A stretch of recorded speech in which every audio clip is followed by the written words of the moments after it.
Louvado seja nosso Senhor Jesus Cristo, para sempre seja louvado. Eu vou fazer essa reflexão sobre o Evangelho deste domingo, que está em São João, capítulo 4, versículo do 1 ao 42. E já vou dar início de imediato. Para quem for chegando, vai acompanhando aí a meditação, ou depois volta e acompanha o vídeo do início, né? Então, se você começou a ver esse vídeo agora, é porque você teve a sorte, né, assim podemos dizer, de pegar a reflexão desde o início e assim conseguir pegar, né, desde o início da meada o que vai ser refletido. Então vamos lá. Evangelho de São João, capítulo 4, versículo 1 até o versículo 42. É um pouco longo, mas nós iremos refletir sobre este Evangelho. Em nome do Pai, do Filho e do Espírito Santo. Amém. Vinde, Espírito Santo, enchei os corações dos vossos fiéis e acendei neles o fogo do vosso amor. Enviai, Senhor, o vosso Espírito, e tudo será criado, e renovareis a face da terra. Senhor Deus, Pai eterno e todo-poderoso, eu quero te pedir também, Senhor, por esta epidemia, Senhor, que tem assolado todo o globo terrestre, Senhor. Eu quero te pedir, Senhor, que tu possas combater, Senhor, com a tua generosidade, a ação desse inimigo praticamente invisível, Senhor, que não é possível ver a olhos nus, mas já se conhece, já sabe o que é e como ele age. Nós queremos te pedir, Senhor, por tua misericórdia, dai-nos a graça do entendimento, que os que são responsáveis pela área da saúde, como diz a tua palavra, que nós precisamos confiar no médico e ir também aos médicos, confiar também nos farmacêuticos. Já que tua palavra, Senhor, nos orienta para isso, Senhor, então nós queremos te pedir, ilumina, Senhor, ilumina esses homens, ilumina essas mulheres e dá-lhes a graça de poderem encontrar resposta para combater essa epidemia. Por isso nós te louvamos, te bendizemos e te agradecemos. Queremos te pedir por tua misericórdia. Olha pelo nosso Brasil, onde nós podemos ver nitidamente que as pessoas que mais sofrem são as pessoas mais pobres, são as pessoas mais marginalizadas e mais desprovidas de condições para combater essa enfermidade. Senhor, olha por nós, tem misericórdia de nós, tem compaixão de cada um de nós. Eu quero te pedir, Senhor, por todos os que já estão enfermos com essa doença. Quero te pedir, Senhor, que tu realizes a cura, dê aos homens a capacidade, os meios próprios para curar. Que tu possas, Senhor Jesus, colocar aquelas pessoas que são enfermas ali na recuperação. Que tu possas conduzir, Senhor, a mão daqueles que estão em busca das curas para realmente, Senhor, serem adestradas para este combate, aonde todo o globo terrestre está combatendo, Senhor, essa enfermidade. Senhor, eu quero te pedir, Senhor, por cada um de nós, dai-nos a graça, Senhor, daqueles que ainda não foram infectados, que não sejam, dai-nos a graça, Senhor, daqueles que ainda irão ser infectados, se for assim da tua permissão, a graça de serem restaurados, de serem restituídos na sua saúde. Por isso eu te louvo e te bendigo, e neste domingo, Senhor, domingo onde o teu evangelho vem nos dizer que o Senhor procura adoradores em espírito e em verdade. Vem nos ensinar, Senhor, a te adorar em espírito e em verdade. Quando eu digo, Senhor, que dai-nos a graça, é porque sem ti, Senhor, nada podemos fazer. Nem a nossa adoração, Senhor, seria, Senhor Jesus, do teu agrado, se o Senhor não realizasse, por meio da tua graça, o desejo sincero, real e verdadeiro de te louvar e de te adorar em espírito, em verdade. A tua palavra diz que aqueles que caminham no espírito vivem do espírito, aqueles que caminham da carne morrerão pela carne. Por isso, Senhor, nos dai a graça de vivermos pelo espírito, assim como dissestes a Nicodemos, Quem nasce da carne é carne, quem nasce do Espírito é Espírito. Nos ajuda, Senhor, a renascermos do Espírito Santo, para que possamos viver segundo o Teu Espírito. Em nome do Pai, do Filho e do Espírito Santo. Amém. Tem algumas pessoas que chegaram aqui, né? Missilene, seja bem-vinda. Ou melhor, Michele, bem-vinda. Cleo Valéria está aí também, bem-vinda. Jair está aí, bem-vindo. Vamos lá, vamos refletir em João capítulo 4, versículo do 1 ao 42. Diz assim o Evangelho, né? Jesus entre os samaritanos. Quando Jesus soube que os fariseus tinham ouvido dizer que ele fazia mais discípulos e batizava mais do que João, ainda que de fato Jesus mesmo não batizasse, mas os seus discípulos, Jesus deixou a Judéia e retornou à Galileia. Era preciso passar pela Samaria. Chegou então a uma cidade da Samaria chamada Sicar ou Siquém. Essa cidade, Sicar, era a antiga Siquém, a mesma ali onde houve o cisma político e religioso, e nós iremos ver um pouquinho com detalhes lá. Perto da região que Jacó havia dado, ou melhor, perto da região que Jacó havia dado aos seus filhos, ao seu filho José. Ali se achava a fonte de Jacó, a fonte de Jacó.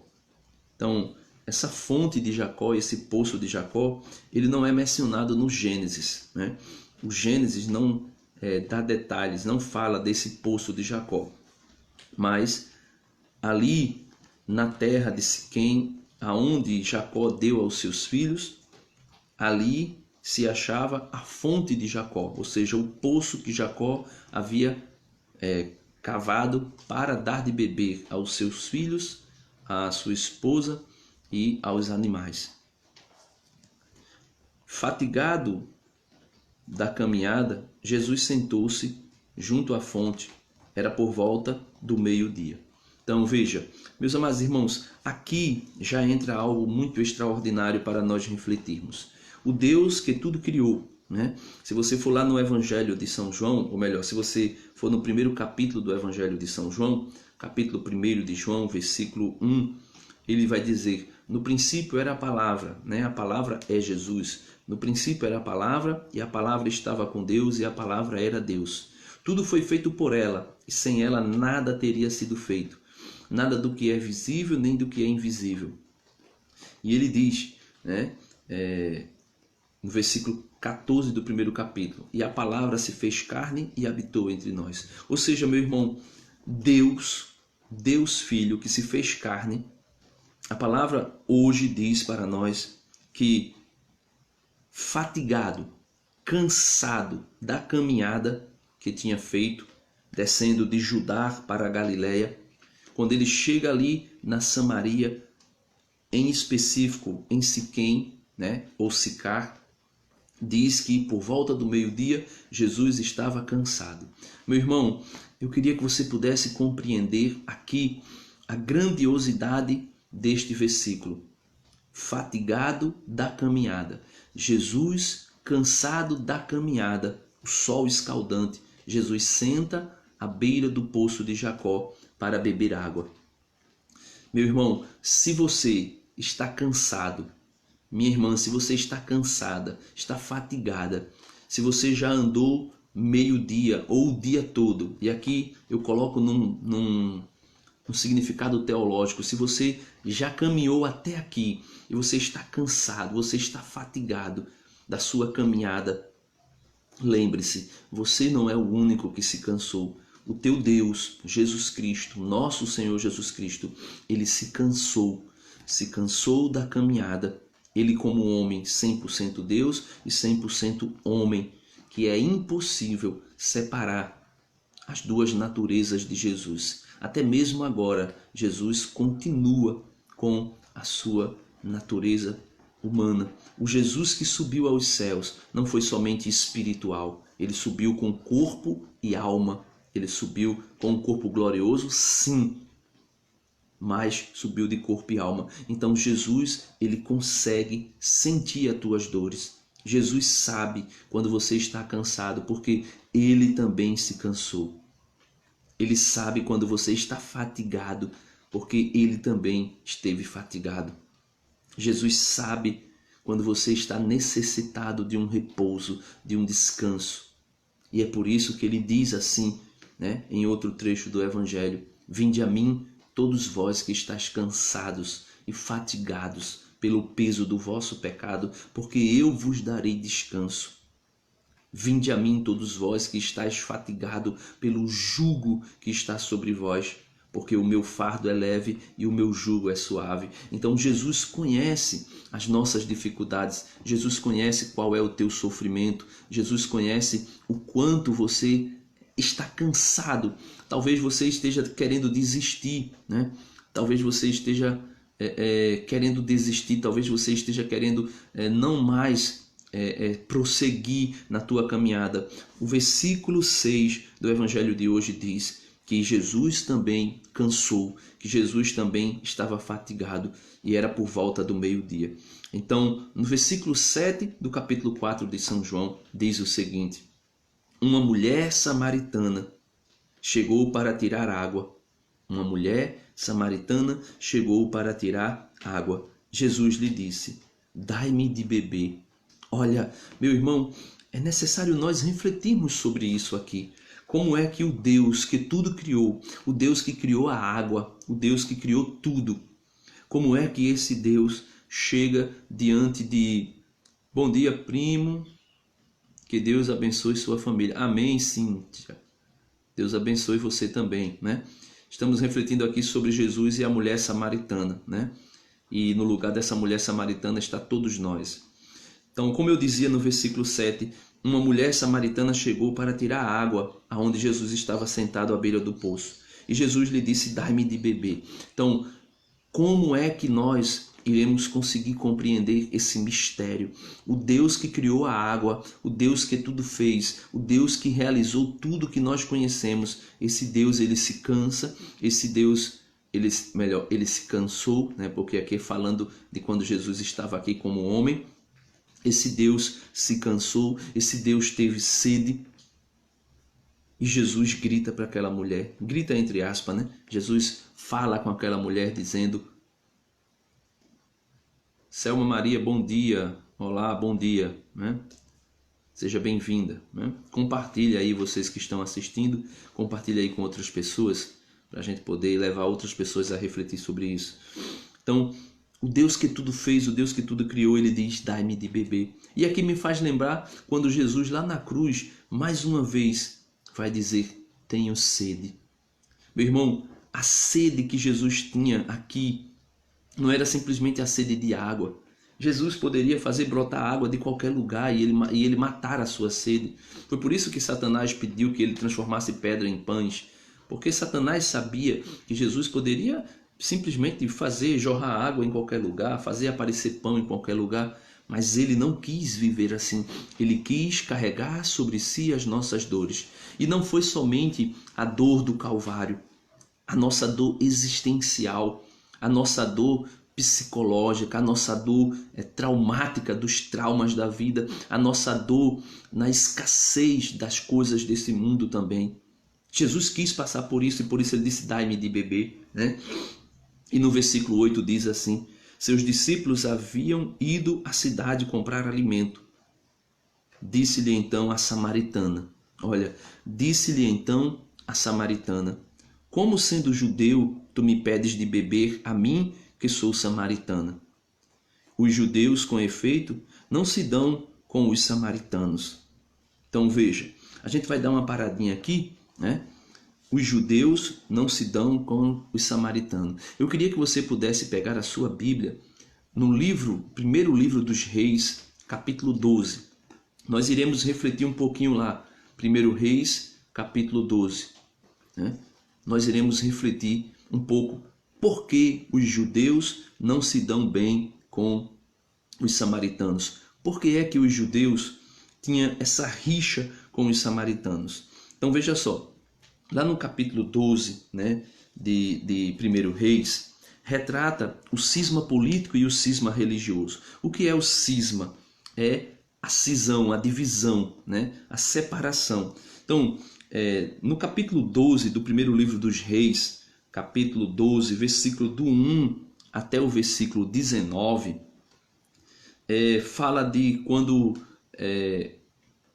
Salomão morreu, né? E depois que Salomão morreu, Roboão foi para Siquém, exatamente onde Jesus está no evangelho de hoje. Roboão foi para Siquém e lá em Siquém, Roboão faz uma assembleia, né? Ou seja, reúne o povo, todo o povo de Israel, todas as 12 tribos de Israel e começa a proclamar, né? Começa a proclamar as condições de ser rei. E o povo também proclama, né? Veja o que diz o versículo 1 do capítulo 12 de 1 Reis. Roboão foi para Siquém, pois foi lá que todo Israel se tinha congregado para proclamá-lo rei. Então o povo se congregou, as 12 tribos se reuniram em assembleia para proclamar Roboão, filho de Salomão, como rei. Só que desde Jeroboão, filho de desde que Jeroboão, filho de Nabate, foi informado, ele ainda estava no Egito, para onde fugira do rei Salomão. Ele residiu no Egito. Mandaram chamar e ele veio com toda a Assembleia de Israel. Disseram assim a Roboão: teu pai tornou... Então veja, o povo desceu junto com Jeroboão. Veja, Roboão é filho de Salomão e Jeroboão é filho de Nabate. Então Jeroboão voltou do Egito, que ele tinha fugido por conta que Salomão havia perseguido ele, também porque ele usurpava, né, desejava o trono de Judá, e por essa consequência eles voltam a Jerusalém, chegam a Siquém, né, e ali em Siquém eles dizem: olha, nós iremos proclamar Roboão como rei. Só que Roboão diz assim: voltem para as suas tendas, né, eu irei consultar os anciões. E Roboão, aqui no capítulo 12, consulta os anciões do povo. E consultando, isso mesmo, Assis. Pronto, eu estou tratando disso agora, né? A cisma entre Roboão e Jeroboão, né? Que fez a divisão dos dois reinos, né? O reino da Samaria, né? Que é o reino do norte, e o reino do sul, que é o reino de Judá. Isso mesmo, isso mesmo. Estou tratando disso aqui. Então, por que se gerou essa divisão? Porque Roboão, indo consultar os anciões, resolveu fazer, né, o inverso do que o pai dele tinha feito. Os anciões disseram: olha, o teu pai oprimiu o povo, castigou o povo com açoites, o teu pai colocou um jugo de impostos muito pesado sobre o povo. Aí eles disseram: libera o povo desse jugo, libera o povo desse peso. E Roboão não quis ouvir os anciões. Então aqui é outra lição para mim e para você. Não fique disposto a ouvir conselho dos jovens. E quando eu digo aqui dos jovens, eu não estou falando simplesmente pelo fato de ser jovem, que todo jovem seja negligente. Mas eu falo entre o conselho dos anciões, entre o conselho das pessoas mais maduras e o conselho dos jovens, eu te aconselho a ficar com o conselho dos mais adultos. Foi o que aconteceu aqui com Roboão. Roboão preferiu ouvir o conselho dos jovens que vivia com ele. Veja, a mentalidade de Roboão era oprimir o povo ainda mais, né? Colocar um jugo ainda maior do que o seu pai havia colocado Salomão. E quando ele consulta os anciões dizem: deixa, diminui, né? Aceita as condições do povo que pediu, por favor, diminui sobre nós o peso. Está muito pesado servir ao teu pai, né? Então, o que acontece aí? Roboão vai pedir conselho aos jovens que caminhavam com ele, e os jovens dizem, olha, se teu pai foi duro, seja ainda mais duro. E Roboão disse, o dedo midinho da minha mão, é mais poderoso, é mais forte, é mais robusto do que os rins do meu pai. Então, daí para frente, acontece o grande cisma político.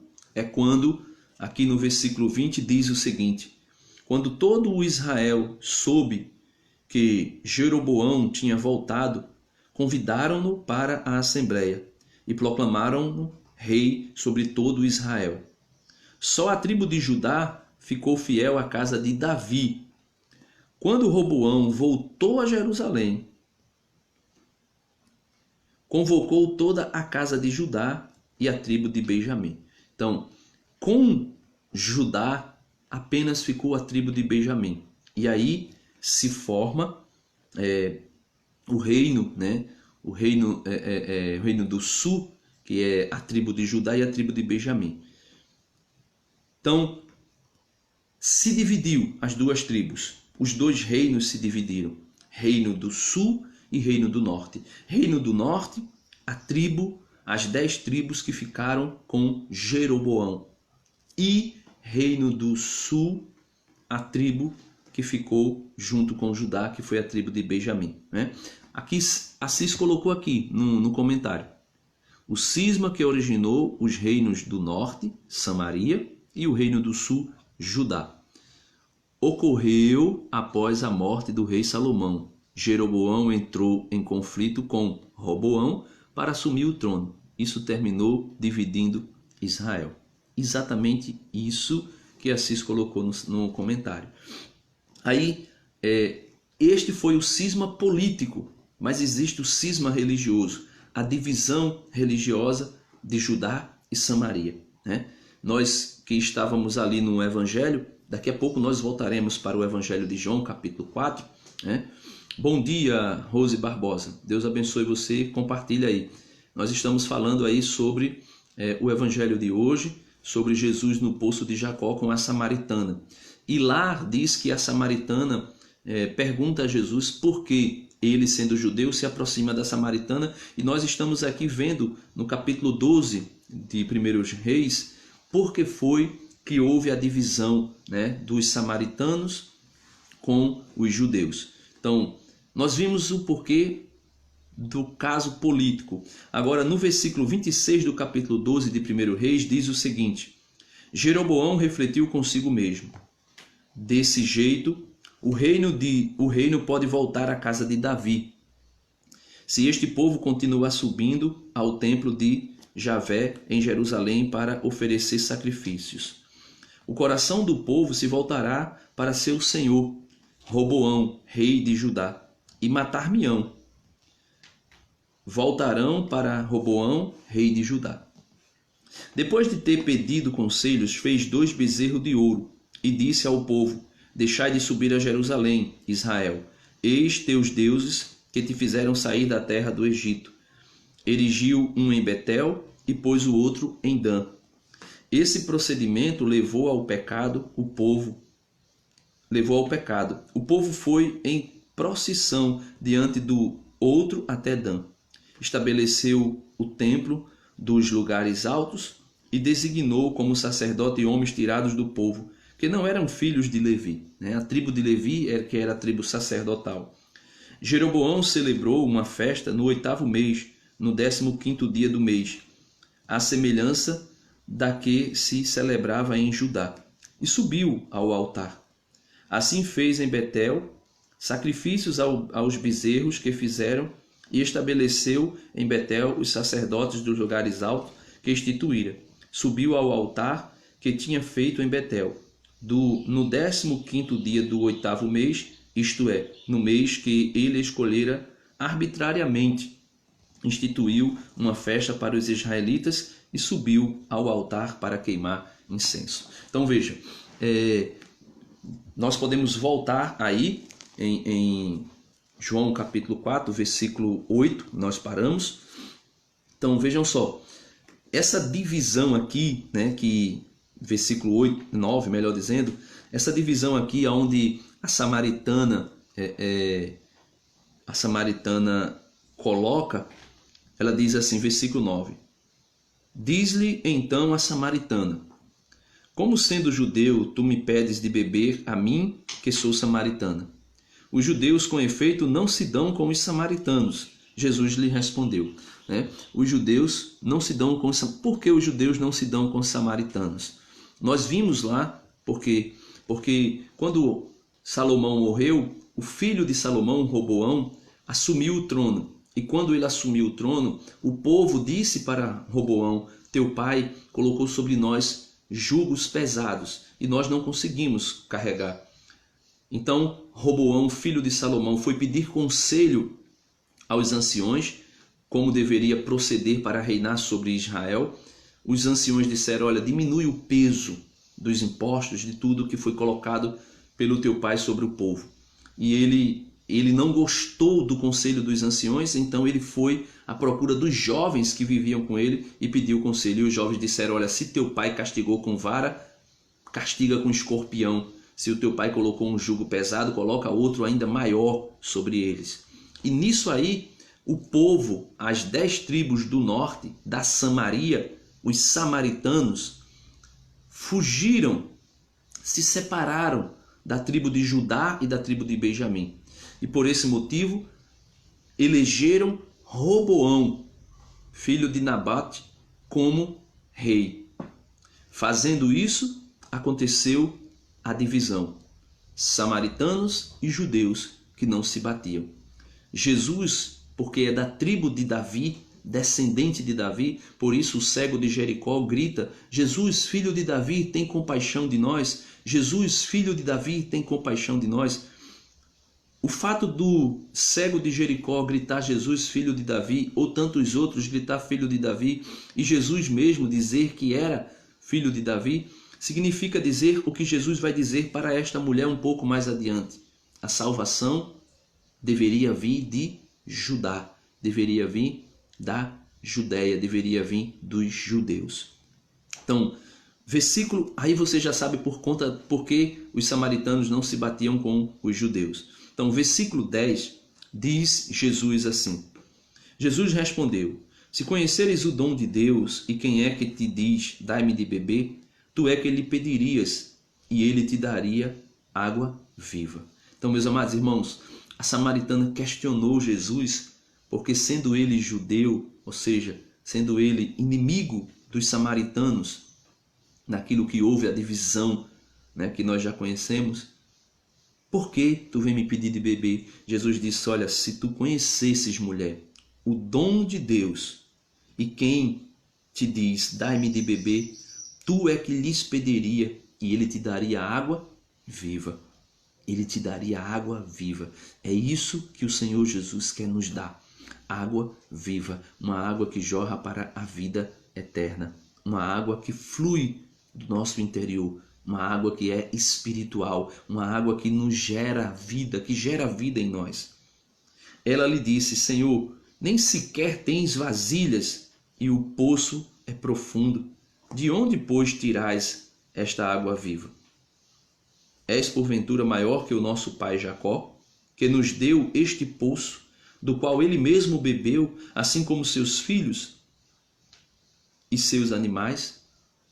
Então a mulher disse: olha, Jacó é patriarca, Jacó foi grande, Jacó foi quem construiu esse poço, foi quem cavou esse poço. Por acaso tu és maior do que Jacó?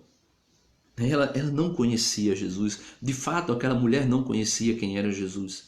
E por isso ela coloca Jesus de maneira inferior a Jacó.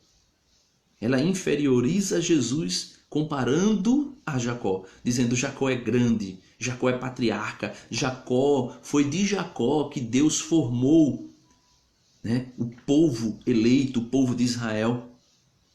E tu ainda vem dizer aqui que tens uma água que é superior à água deste poço e que se eu beber dela eu não voltaria mais a ter sede.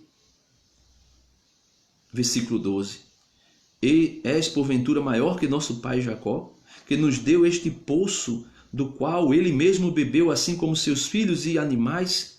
Jesus lhe respondeu: aquele que bebe desta água do poço de Jacó, aquele que bebe a água deste mundo, Jesus está dizendo isso, aquele que bebe a água deste mundo, aquele que bebe a água das cisternas sujas desse mundo, voltarão a beber, voltarão a ter sede.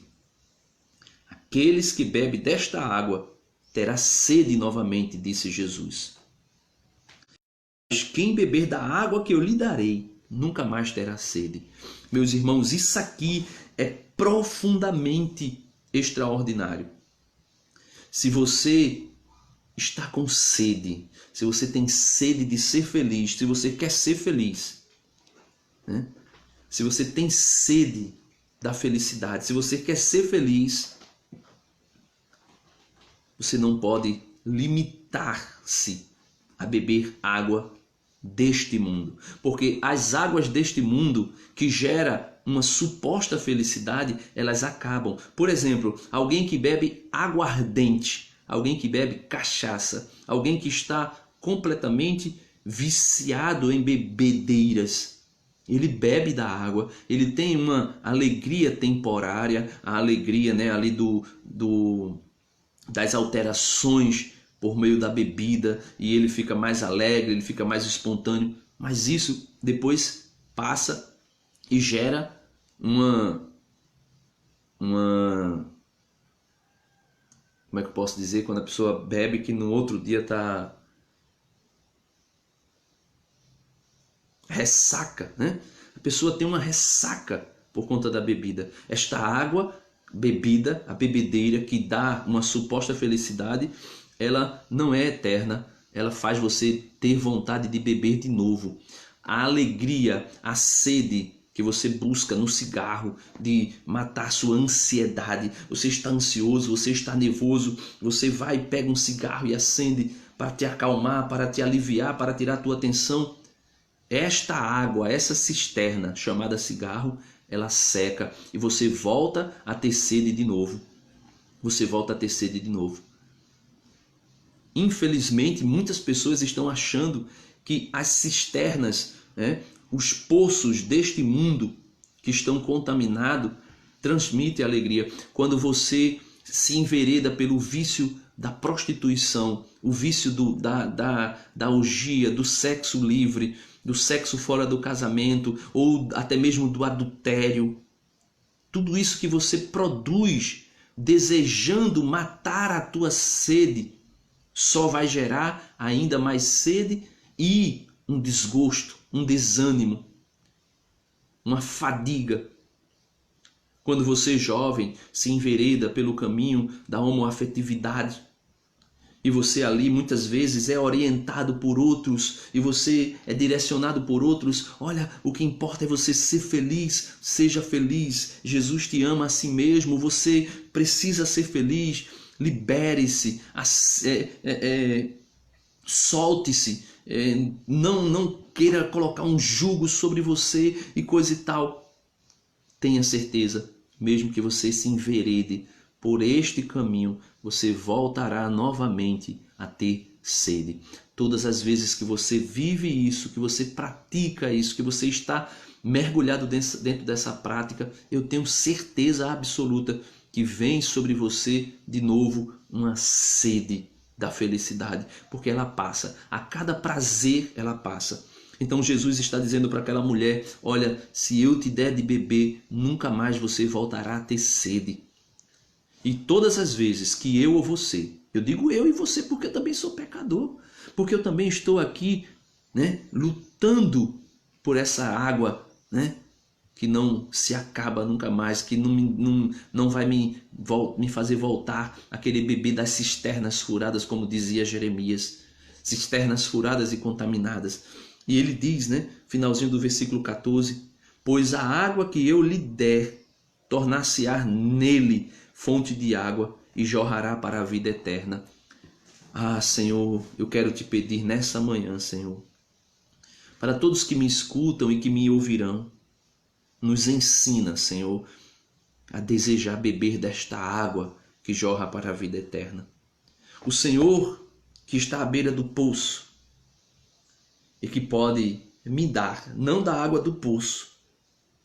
O Senhor que está aqui à beira da humanidade, à beira desse poço, e que pode me dar uma água que não é a água deste poço terreno, mas é uma água que jorra para a vida eterna. É a água do Espírito Santo.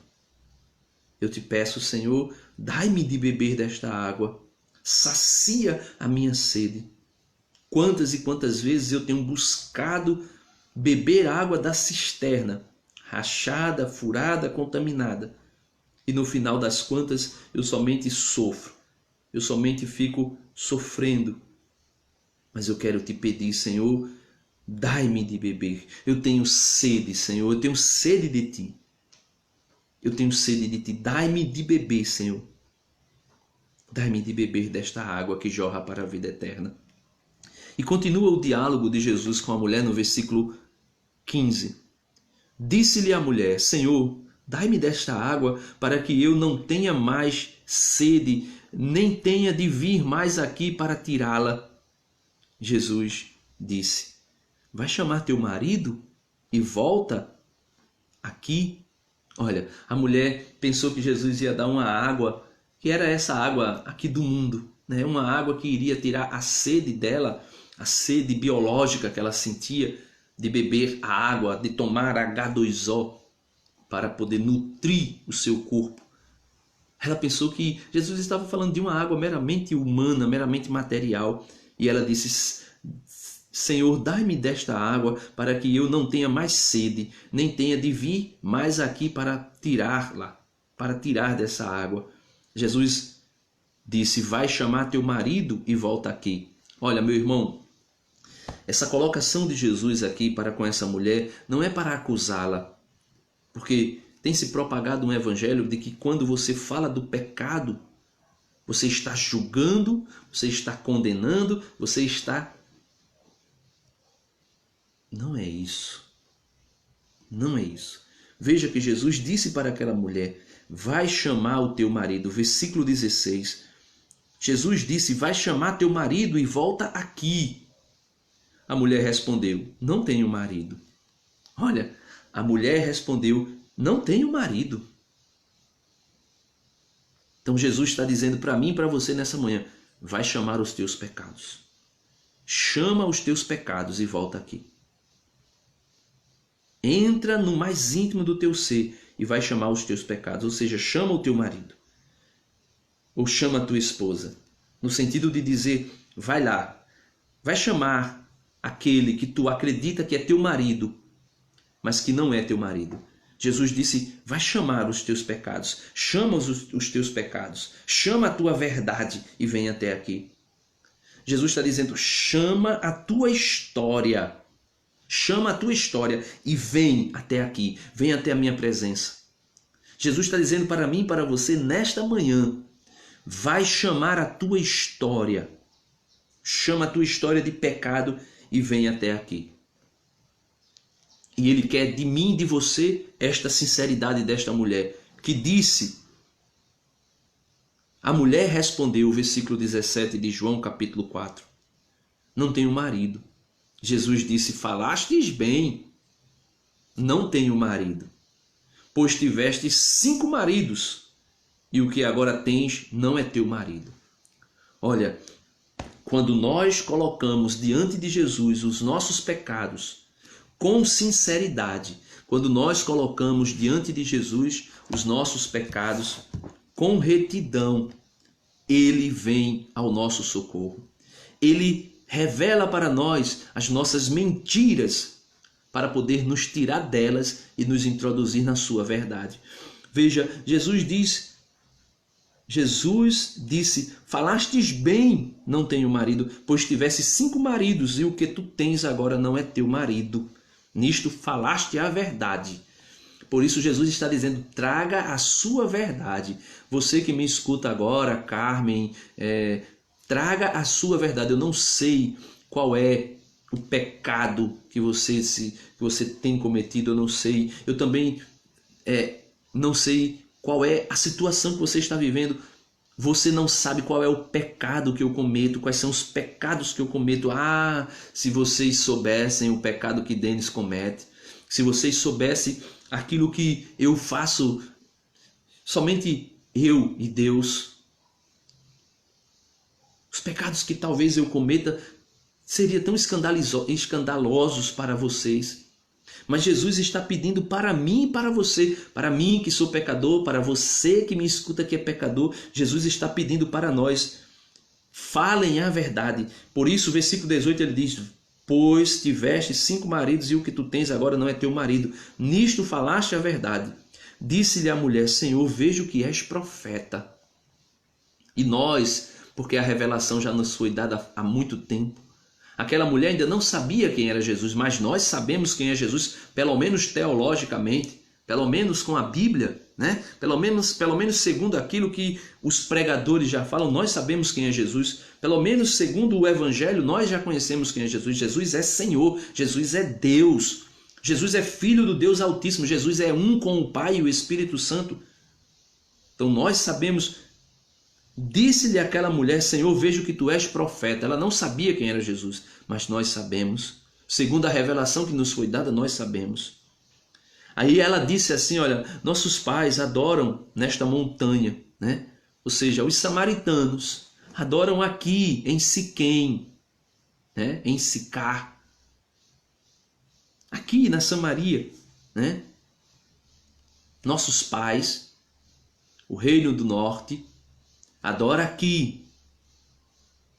Mas vós dizeis, né? Vós, judeus, vocês judeus, dizem que é em Jerusalém que está o lugar aonde é preciso adorar.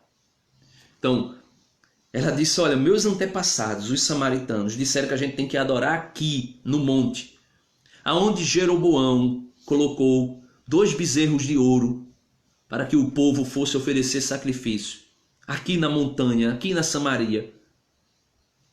Os meus antepassados dizem que nós precisamos adorar aqui, que nós devemos adorar aqui. Mas os teus antepassados, vocês que são judeus, vocês dizem que tem que adorar lá no templo. Vocês dizem que é lá no templo que se deve adorar. Jesus disse àquela mulher, né? Jesus lhe disse, acredita-me, mulher, vem a hora em que nem nesta montanha, em Jerusalém, nem nesta montanha, nem em Jerusalém adorareis o Pai. Jesus está dizendo, olha, vai chegar o tempo, né? E aqui Jesus já falava com certeza da destruição do templo no ano 70. Jesus dizia, olha, vai chegar um tempo, né? Que quando o templo for destruído, não se adorará nem nestas montanhas da Samaria, onde o reino do norte achava que era o lugar de adoração a Deus, e também vai chegar um tempo em que não vai se adorar nem no templo, porque o templo, que é o lugar onde os judeus adoravam, será destruído. E por isso Jesus vai dizer, vós adorareis o que não conheceis. Então, os samaritanos, segundo aquilo que Jeroboão fez, adoravam Deus sem conhecer Deus. Adoravam Deus caindo no pecado da idolatria. Ou seja, adoravam o que não conheciam. Vós adorais o que não conheceis. Nós adoramos o que conhecemos, porque a salvação vem dos judeus. Então, Jesus, que é da tribo de Judá, filho de Davi, diz para aquela samaritana, olha, vocês se dividiram, vocês romperam com Judá, então vocês adoram o que vocês não conhecem, por isso vocês caíram no pecado de idolatria, por isso vocês construíram bezerros de ouro para adorar e disseram que aqueles bezerros eram os deuses de vocês, e vocês ofereceram sacrifícios, vocês ofereceram holocaustos. Jeroboão subiu ao altar para oferecer incenso, fazendo o papel que não era próprio dele, que ele não era sacerdote. Então Jesus está dizendo, olha, vocês caíram em idolatria. E aqui eu quero abrir parênteses. Abre parênteses. Idolatria está relacionado àquilo que eu coloco no lugar de Deus, que eu adoro como se eu estivesse adorando a Deus, aquilo a quem eu coloco a minha confiança e a minha esperança de salvação. E se você for lá no capítulo 12 de 1 Reis, você vai ver o porquê a Samaria se tornou idólatra. Porque construiu 2 bezerros de ouro. E Jeroboão disse para os samaritanos: estes aqui são vossos deuses. Estes 2 bezerros são o Deus de vocês que tiraram vocês do Egito. Quando na verdade não foi. Então, por isso Jesus diz, olha, a salvação vem dos judeus. Por quê? Porque foi prometido para Davi que um sucessor de Davi, foi prometido para Davi que um dos filhos de Davi, da sua descendência, da sua linhagem, sentaria no trono para governar Israel eternamente. E aqui Israel, a quem Jesus governa, não é mais a Israel, não é mais Jerusalém, a cidade lá que nós conhecemos, que é idolatrada por um monte de gente. É a igreja. Jesus reina sobre a sua igreja. Eu e você, pela graça e a misericórdia de Deus, em Jesus, nos tornamos, como diz o apóstolo Paulo, lá na carta aos Gálatas, nos tornamos herdeiros de Deus e co-herdeiros com Cristo. Então, em Cristo, nós fomos enxertados. Em Cristo nós fomos introduzidos. Aquilo que o apóstolo Paulo fala na carta aos Romanos. A videira verdadeira, que é Jesus, dela foi tirada alguns ramos que não foram fiéis. Por exemplo, os samaritanos. Foi tirado dela, melhor dizendo, da videira que é Jesus, alguns ramos que não foram fiéis e foram jogados fora. E aqueles ramos secaram. E foi posto, enxertado, ramos de uma oliveira silvestre.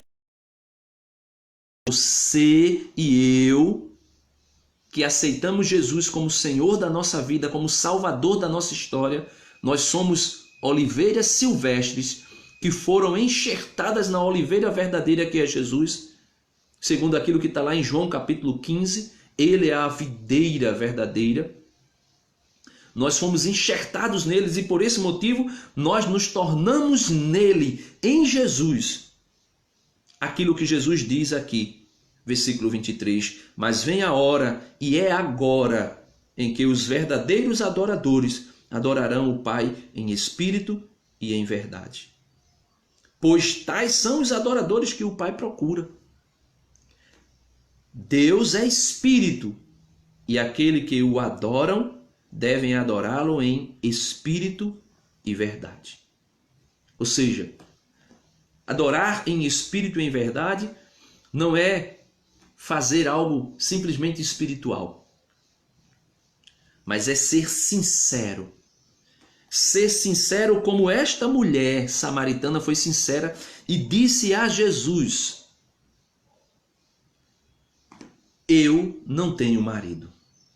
E Jesus disse: dissestes bem, porque tu tinhas 5 maridos. E agora tu tem o 6º, e esse 6º não é teu marido. Por isso disseste a verdade. Ou seja, os adoradores em espírito e em verdade.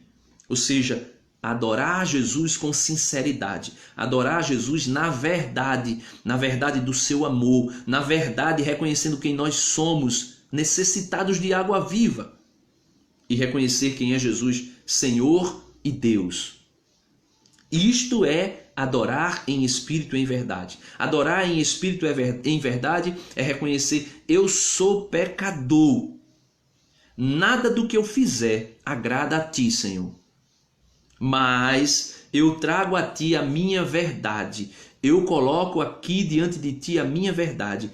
Eu sou pecador, eu sou frágil, eu sou alguém que é infiel, mas eu quero ser sincero. Eu sou sincero contigo. Eu te louvo e te bendigo, eu te adoro, porque tu és Senhor da minha vida e da minha história. No versículo 25, continua o diálogo com a mulher samaritana. A mulher lhe disse: sei que vem um Messias, que se chama Cristo. Quando ele vier, nos explicará tudo. Então a mulher já sabia da promessa do Messias, da promessa do Cristo vindouro que viria. Ela sabia, ela disse: eu sei, Senhor. Eu sei que virá um Messias que é chamado Cristo. Quando ele vier, quando ele chegar, ele explicará toda a verdade. Disse-lhe Jesus: sou eu que falo contigo. Olha que revelação extraordinária. Você já imaginou você dizendo assim: olha, eu sei, você falando com uma pessoa, um homem, dizendo: olha, eu sei, moço, que o Messias, o Salvador virá. Você já imaginou aquele homem olhar para você e dizer: olha, eu sou o Messias, eu sou o Salvador. Eita, meu irmão, que aquela mulher ouvir da voz de nosso Senhor Jesus Cristo dizendo: eu sou o Messias, eu sou o Salvador. Sou eu que falo contigo. E no versículo 27 de João capítulo 4, continua-se o diálogo. Naquele instante chegaram seus discípulos e admiravam-se de que falasse com uma mulher. Nenhum deles, porém, lhes perguntou: que procurais? Ou que falais com ela? Que falais com ela? A mulher então deixou seu cântaro e correu à cidade dizendo a todos. Olha, meus irmãos, aqui nesse versículo 28 tem algo para mim e para você que é extraordinário. Veja, a mulher então, assim que os discípulos de Jesus chegaram ali onde Jesus estava no poço, diz no versículo 28 do João capítulo 4, a mulher então deixou seu cântaro e correu à cidade dizendo a todos. Então, a mulher deixou o seu cântaro. O que significa o cântaro? O cântaro era uma jarra de barro na qual aquela mulher ia lá no poço e enchia com água e levava para abastecer a sua casa. Então, a mulher deixou o cântaro e foi correndo à cidade, dizendo a todos: vinde ver um homem que me disse tudo o que fiz. Não seria ele o Cristo?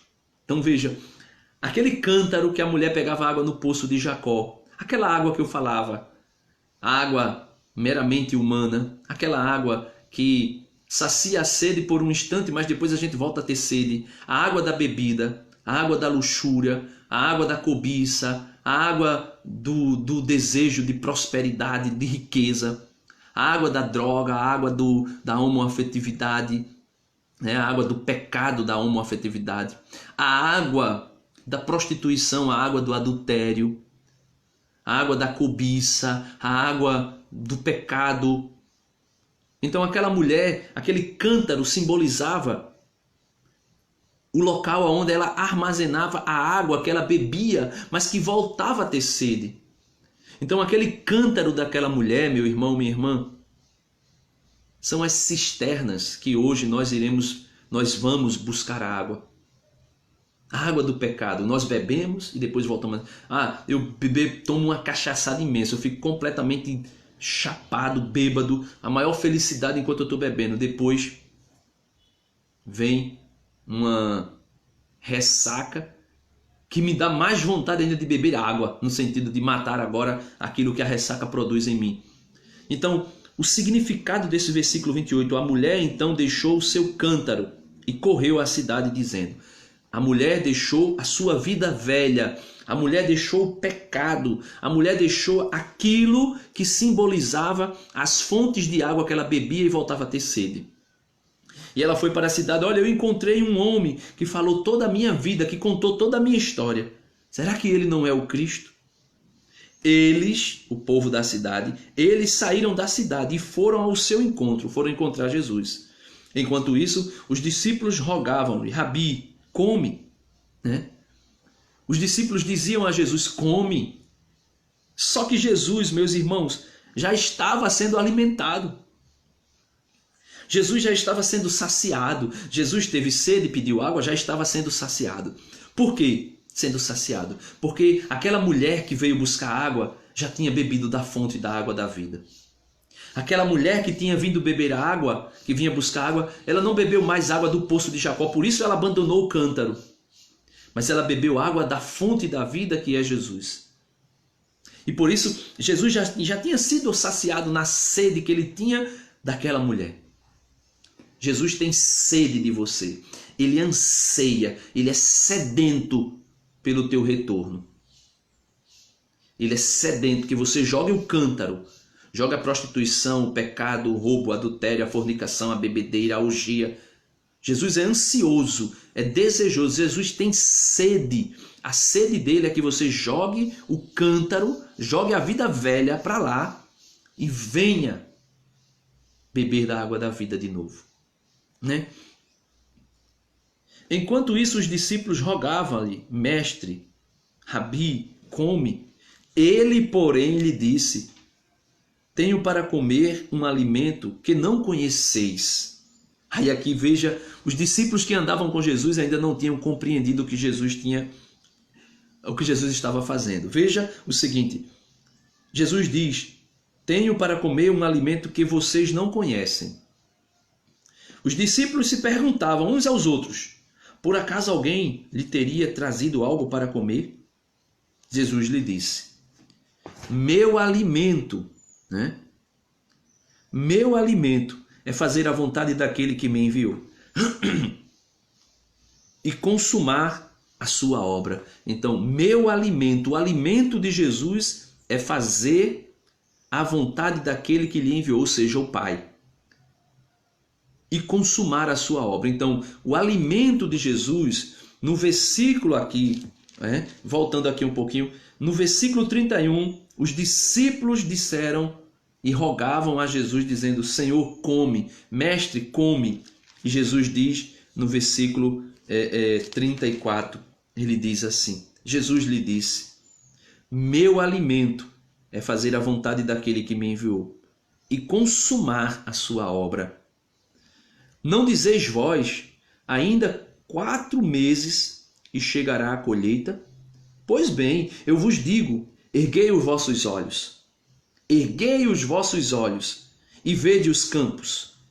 Estão brancos para a colheita. Jesus estava dizendo: olha, vocês estão dizendo que biologicamente, naturalmente, segundo aquilo que é a colheita das plantas mesmo, de fato, dos frutos do trigo, vocês estão dizendo: olha, falta 4 meses para a colheita. Mas Jesus disse: pois bem, eu vos digo, erguei vossos olhos e vede os campos, estão brancos para a colheita. Ou seja, aquela mulher, a samaritana, que foi à cidade lá dos samaritanos, que foi a Siquém, foi a Samaria, ela desceu, veio uma multidão, olha, diz assim, versículo 30, eles saíram da cidade e foram ao encontro de Jesus. Então os samaritanos vieram ao encontro de Jesus. Jesus disse: olha, vocês estão preocupados com comida material? Vocês estão preocupados com um alimento que perece? Jesus vai falar disso lá no capítulo 6 de João, quando ele fala dele mesmo como alimento. Vocês estão preocupados com um alimento que perece? Vocês estão preocupados porque daqui a 4 meses a colheita do trigo vai acontecer? Eu quero dizer a vocês, levante a cabeça, olha quantos samaritanos, olha quantos que estavam perdidos. Veja, o campo está branco para a colheita. Jesus está dizendo: olha, veja quantos. Eu dialoguei com uma mulher, esta mulher foi chamar essa multidão aí, E Jesus disse: não somente ela, mas todos da cidade desceram ao encontro, estão desejosos de serem salvos, estão desejosos de adorar o Pai em espírito e em verdade, estão desejosos de me conhecer, e por isso ele diz: levanta a cabeça, erguei os olhos e vede o campo está branco para a colheita. O cefeiro recebe seu salário e recolhe fruto para a vida eterna. o cefeiro recebe seu salário e recolhe fruto para a vida eterna. Então Jesus está dizendo, olha, eu que sou cefeiro, recebo pelo meu salário e eu colho frutos para a vida eterna. Que frutos para a vida eterna? Aqueles samaritanos que, ao ouvir aquela mulher dizer, olha, eu encontrei alguém que eu acho que é o Cristo. E eles descendo, eles foram colhidos por Jesus. E ele diz, para que o semeador se alegre juntamente com os ceifeiros. Então, o ceifeiro recebe seu salário e recolhe fruto para a vida eterna, para que o semeador se alegre juntamente com os ceifeiros. Então Jesus está dizendo, olha, vocês são ceifeiros, eu sou semeador, eu também colho daquilo que eu semeio, porque tem uma parábola que Jesus deixa isso muito claro, aonde quando Jesus conta a parábola, Jesus diz assim, falando do Senhor da parábola, ele diz, olha, tu semeias aonde tu não plantastes, tu colhes aonde tu não semeaste. Jesus está dizendo, eu sou semeador, como na parábola do semeador. Eu sou o semeador, mas eu também colho aonde eu não semeei, eu também colho aonde eu não plantei. E Jesus está dizendo, eu sou semeador, eu também sou ceifeiro, mas vocês também são ceifeiros. Vocês precisam ceifar comigo esta colheita. Versículo 37 diz o seguinte, aqui, pois, se verifica o provérbio. Um é o que semeia, outro o que ceifa. Eu vos enviei a ceifar, onde não trabalhastes. Outros trabalharam, e vós entrastes no trabalho deles. Então veja, os samaritanos, eles receberam profetas, os samaritanos, eles receberam anciões, os samaritanos, eles foram evangelizados no Antigo Testamento. Eles tiveram aqueles que semearam neles. Por que é que eles, segundo aquela mulher, por que é que eles esperavam um Cristo, um Salvador? Porque alguém havia semeado no coração deles que o Messias viria, que o Salvador viria. E Jesus diz, eu vos enviei a ceifar, onde não trabalhastes. Ou seja, os apóstolos não trabalharam na Samaria. Os apóstolos não pregaram na Samaria. Mas ali, aonde outros, ou seja, os profetas semearam, aonde os reis semearam, Jesus, ao semear, o último grão, que foi aquela mulher samaritana, Jesus diz agora, olha, levanta a cabeça. Eles estão prontos para ser colhidos.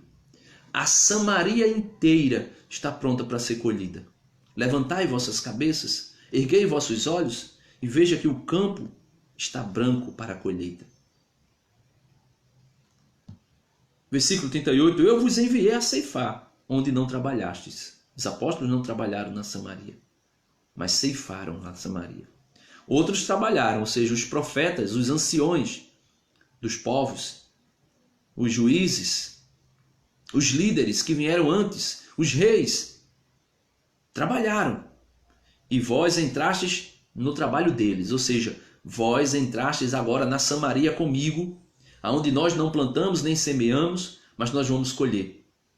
Porque alguém plantou, alguém semeou. E aqui serve muito para mim e para você. Existe muita gente que está semeando o Evangelho. E existe um campo que está branco para ser colhido. Agora você e eu precisamos compreender que o nosso papel talvez seja o de ceifador, para ir lá colher os frutos. Os frutos de outros que trabalharam. O fruto dos jesuítas que vieram para esse país e que semearam. O fruto daqueles missionários que vieram de outros países, de Portugal, que é o país que originou o nosso país. Os frutos dos franceses que vieram também para cá. Os frutos daqueles que vieram e plantaram aqui na terra de Santa Cruz a semente do Evangelho. Agora nós precisamos tomar cuidado, porque vieram também alguns holandeses, calvinistas, protestantes, que semearam. Semearam, e aqui eu tenho que dizer a verdade. Semearam o joio. Mas nós podemos e devemos colher o trigo que foi semeado pelos primeiros que vieram aqui e celebraram a primeira missa. Os primeiros que vieram aqui e implantaram a educação católica. Nós precisamos colher. E para encerrar, versículo 39 ao 42, ele diz: muitos samaritanos daquela cidade creram nele por causa da palavra da mulher que dava testemunho. Ele me disse tudo o que fiz. Por isso, os samaritanos vieram até ele e pediram-lhe que permanecesse com ele. E ele ficou ali 2 dias. Bem mais numerosos foram os que creram por causa da palavra dele. E diziam à mulher: já não é por causa de teus dizeres que cremos. Nós próprios ouvimos e sabemos que esse é verdadeiramente Salvador do mundo. Meus amados irmãos, veja que coisa extraordinária. A mulher ouviu Jesus e foi aos samaritanos e pregou, dizendo: olha, eu conheci o Messias, eu sei quem é o Messias, ele veio até mim. E ali os samaritanos disseram, olha, muitos creram, versículo 40, né? Por isso os samaritanos vieram até ele pedindo-lhe que permanecesse com ele, né? E ele ficou ali 2 dias. Bem mais numerosos foram os que creram por causa da palavra dele e diziam à mulher: já não é por causa de teus dizeres que cremos. Nós próprios ouvidos, nós próprios o ouvimos e sabemos que esse é verdadeiramente o Salvador do mundo. Então, ela deu testemunho, né? Muitos samaritanos, versículo 39, naquela cidade, creram nele por causa da palavra da mulher que dava testemunho.